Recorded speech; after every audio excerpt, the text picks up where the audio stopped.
बद्रीनाथ धाम सनातन धर्म के सबसे पवित्र और प्रमुख तीर्थ स्थलों में से एक है। उत्तराखंड के चमोली जिले में अलकनंदा नदी के तट पर नर और नारायण नाम के दो पर्वतों के बीच स्थित यह धाम भगवान विष्णु को समर्पित है। यह भारत के चार धामों बद्रीनाथ, द्वारका, पुरी और रामेश्वरम और उत्तराखंड के छोटा चार धाम दोनों का मुख्य हिस्सा है। आइए जानते हैं इस पावन धाम की पौराणिक, ऐतिहासिक और आध्यात्मिक कहानी। पहला, नामकरण की कथा। कैसे बना बद्रीनाथ? पौराणिक कथाओं के अनुसार एक बार भगवान विष्णु लोक कल्याण के लिए हिमालय की इस पावन भूमि पर घोर तपस्या में लीन थे। वे तपस्या में इतने मग्न हो गए कि उन्हें मौसम की सुध ही नहीं रही। जब वहां भीषण बर्फबारी होने लगी तो भगवान विष्णु पूरी तरह बर्फ से ढकने लगे। अपने स्वामी की यह दशा देखकर माता लक्ष्मी अत्यंत व्याकुल हो उठी। उन्होंने भगवान विष्णु को बर्फ और धूप से बचाने के लिए स्वयं एक विशाल बदरी यानी बेर के वृक्ष का रूप धारण कर लिया और भगवान के ऊपर छांव बनकर खड़ी हो गई।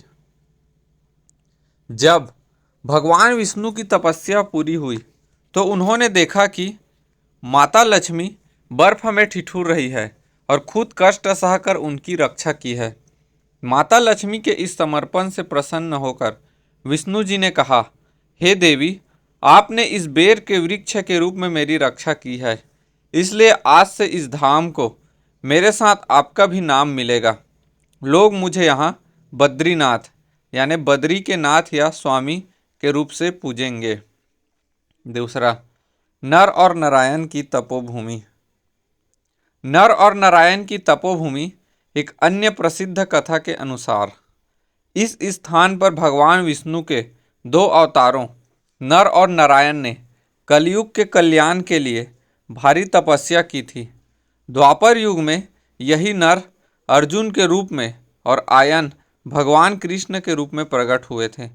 आज भी बद्रीनाथ मंदिर के सामने जो दो विशाल पर्वत सीना ताने खड़े हैं, उन्हें नर और नारायण पर्वत कहा जाता है। माना जाता है कि ये दोनों पर्वत आज भी भगवान की तपस्या के साक्षी हैं। तीसरा, अलकनंदा में मूर्ति मिलने का इतिहास। इतिहास और पुराणों के अनुसार बद्रीनाथ की वर्तमान मूर्ति चमत्कारी और ऐतिहासिक है। बौद्ध धर्म के प्रसार के दौरान कुछ लोगों ने इस मूर्ति को अलकनंदा नदी में फेंक दिया था। 8वीं शताब्दी में सनातन धर्म के पुनरुद्धार के लिए निकले आदि गुरु शंकराचार्य जब इस क्षेत्र में आए तो उन्हें दिव्य प्रेरणा हुई। उन्होंने अलकनंदा नदी के नारद कुंड से भगवान विष्णु की इस शालिग्राम से बनी चतुर्भुज मूर्ति को बाहर निकाला। आदि गुरु ने इस मूर्ति की पुनर्स्थापना की और एक भव्य मंदिर का निर्माण करवाया। बाद में गढ़वाल के राजाओं ने इस मंदिर का जीर्णोद्धार करवाया, जो आज हमें दिखाई देता है। बद्रीनाथ धाम की मुख्य विशेषता। बद्रीनाथ मंदिर की स्थापत्य कला का एक अद्भुत नमूना है। इनकी बनावट किसी बौद्ध स्तूप या गढ़वाली शैली से मिलती जुलती है। मंदिर के मुख्य गर्भगृह में भगवान बद्री विशाल की स्वयंभू मूर्ति है, जो ध्यान मुद्रा में स्थापित है। तप्त कुंड। मंदिर के ठीक नीचे अलकनंदा नदी के किनारे एक प्राकृतिक गर्म कुंड का चश्मा है, जिसे तप्त कुंड कहते हैं। ठंडे पहाड़ों के बीच इस कुंड का पानी हमेशा गर्म रहता है।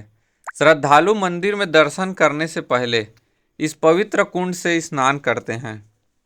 साणा गांव। भारत का प्रथम गांव। बद्रीनाथ से मात्र 3 किलोमीटर की दूरी पर माना गांव स्थित है।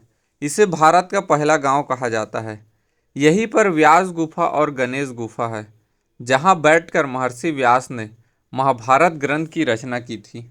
यहीं से स्वर्गरोहिणी का रास्ता भी जाता है, जिसे होकर पांडव स्वर्ग गए थे। पांचवा, कपाट खुलने और बंद होने पर की परंपरा। अत्यधिक बर्फबारी और कड़ाके की ठंड के कारण बद्रीनाथ धाम के कपाट वर्ष में केवल 6 महीने अप्रैल मई से नवंबर तक के लिए खुलते हैं। शीतकाल के दौरान जब मंदिर के कपाट बंद होते हैं तो भगवान की उत्सव मूर्ति को नीचे जोशीमठ के नरसिंह मंदिर में लाया जाता है। सर्दियों के 6 महीने भगवान की पूजा जोशीमठ में ही होती है। ऐसा मान्यता है कि जब सर्दियों में इंसानों के लिए कपाट बंद हो जाते हैं तब देवर्षि नारद और अन्य देवतागण यहाँ आकर भगवान बद्रीनाथ की मुख्य पूजा करते हैं, इसलिए इन्हें देवताओं का निवास भी कहा जाता है। निष्कर्ष, बद्रीनाथ धाम केवल एक मंदिर नहीं बल्कि अनंत शांति, त्याग और अटूट श्रद्धा का केंद्र है।